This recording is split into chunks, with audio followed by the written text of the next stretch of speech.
o'n i'n byw yn ddigon agos i Bangor, ac ar ôl dod ar diwrnod agored a falle fama, nes i feddwl na fan hyn oedd y lle gorau efo bob dim sy'n gynnig amgylch yr ardal leol hefyd, lle nes i ddod ar dewis y cwrs. Dwi'n meddwl bod o'n dda gan mae yna gymaint o wahanol fodiwla i ddewis o.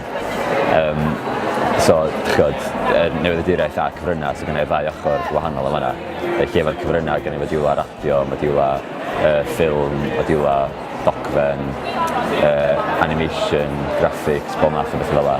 A wedyn ar yr ochr Newyddiaduraeth gynnau Newyddiaduraeth ymarferol, digidol, hanes Newyddiaduraeth, bob math o bethau. Felly mae'n gwrs cyflawn iawn. Nes i fyw yn neuadd JMJ am y flwyddyn gyntaf ag yr ail flwyddyn, bod fi'm yn byw'n bell adra, rhyw 10 munud dwi'n byw.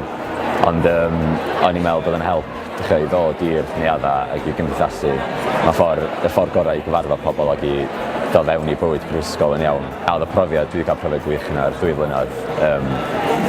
Cael dy roi fewn i fflat ar hap y flwyddyn gyntaf. Ond ffordd da gyfarfod pobl eto, wedyn yr ail flwyddyn cael dewis dy fflat efo'r ffrindiau ti wedi wneud yn byw yn JMJ y flwyddyn gyntaf.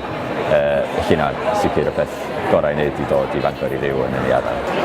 Yr gwahanol ddigwyddiadau mae'n cyfyntrefnu, mae'r Cymru yn trefnu, mae'r Prifysgol ei hun yn trefnu, ac y gallu, dwi'n wneud dros hanner fy nhwrs i drwy'r Gymraeg, a dwi'n opsiwn i gyflwyno unrhyw waith dystwisio yn Gymraeg neu'n Saesneg. Mae'n help mawr i fyrwyr y Gymraeg a mynd i le da i ddod.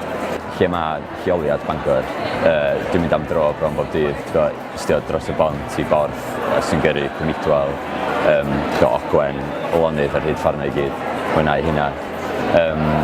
Dwi'n chwarae mewn band hefyd, felly mae hynna'n cerddoriaeth yn rhywbeth sy'n offi wneud bod fi'n astudio cerddoriaeth.